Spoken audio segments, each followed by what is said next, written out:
Everyone, you're welcome to today's class, and today we'll be treating JAMB physics syllabus. So we'll first treat the first topic in the syllabus, which is measurement and unit. And by the grace of God, in the next class, we'll be treating the JAMB syllabus topic one by one. So after this, we'll also talk about the scalar and vector and the rest like that. So let's quickly look at this note. Measurement is the process of associating number with physical quantity and phenomenon. And something about physics is that physics is an experimental science, and all physical law are based on careful measurements. Without measurements and correct unit, physics becomes more guesswork. And we have two types of quantity in physics. We have the fundamental quantity and the derived quantity. So fundamental quantity are basic quantity that are not defined in terms of other quantity. So examples are the length, mass, time, electric charge, temperature, intensity, and amount of substance. So these are fundamental quantity. So you have to quickly know that, most especially this first theory, the length, mass, and time, it is extremely important for us to know that. I hope you understand. Then after fundamental quantity, we have derived quantity.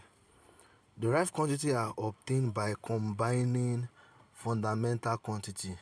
So we get derived quantity when we combine fundamental quantity through multiplication and or by division. So I hope you understand. So now let's look at some example of derived quantity. So we have acceleration. Acceleration is change in velocity over time. We have area. Area is a derived quantity. Density, force, pressure, velocity or speed.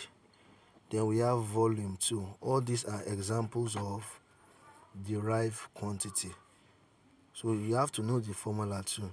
Now let's look at the common measuring instrument that we use in physics laboratory. The first instrument here is the meter rule. We use the meter rule to measure length. Actually, we use meter rule, vernier caliper, and micrometer screw gauge to measure length, but they are more precise than each other. So micrometer screw gauge is the most precise, while the meter rule is just an ordinary length. So to measure volume of liquid, we use measuring cylinder. Time, we make use of stopwatch. Mass, we make use of beam balance. Now let's move forward to dimension. And when we talk about dimension, whenever you are writing dimension, you must write it in a bracket like this. You can see the shape of the bracket here. It's not like this, it's like this over there. It is very important. So now let's look at some dimension here. So velocity is, we have L_t raised power minus 1, and that's because velocity is displacement over time. So the unit of displacement is length and time is t. That is why this is the dimension here. Now force, look at the dimension of force. Force is mass times acceleration, and acceleration is this, L_t raised power minus 2. So L_t raised power minus 2 times m. That is why we have force here. Now look at pressure. To pressure is force over area. Density is mass over volume. So mass is m, volume is L square.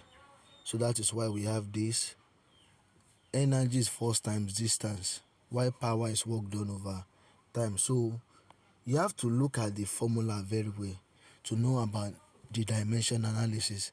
And if you actually need more lecture on this class, you can send a message to my WhatsApp number and we'll teach you more on it. Now let's look at dimensional analysis. Why do we use dimensional analysis? Is to find the unit of derived quantity and to check for the correctness of a formula. And we use what we call the principle of homogeneity. That means that the dimension in the left hand side must be the same dimension in the right hand side. I hope you understand. So the dimension at the right hand side must be the same at the left hand side. So we have to use it to check the correctness of a formula, whether it is correct or not. If the formula is not correct, the dimension will be different on different side like that. I hope you understand. Now let's first look at v is equal to u plus at. So this is dimension of velocity. That's the final velocity, and that's the dimension of initial velocity. And at, that's acceleration times time, it will still give us lt raised to power minus 1 back. So it shows that the formula is correct. I hope you understand. So length, so s is equal to ut plus half ac square. So this is the second equation of motion. So l, that's for distance. So ut, that is velocity, initial velocity times time. So this t raised to power 1 will cancel t here. So we'll be left with l, that's the length. So the dimension on the left hand is the same on the right hand. Then we now move to errors in measurement. So we have three major type of error. We have what we call the systematic error. And systematic error is consistent, repeatable. Example of systematic error is zero error. How do we make zero error? When you do not start your reading from zero, or you fail to take note of the initial reading. So we have wrong calibration and parallax error. Parallax error occur when you fail to look at your measuring instruments directly. I hope you understand. So we also have random error.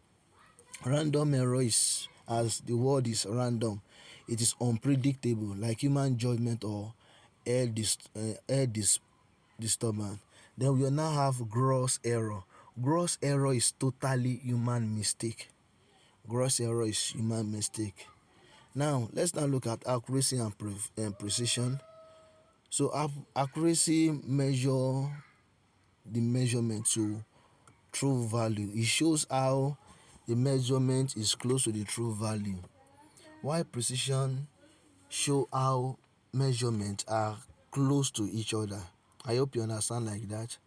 So now let us stop for today. There are still some questions that I have, but because of time I won't be able to continue. So if you need more lecture, send a message to my WhatsApp number. It's a token, and have a wonderful day.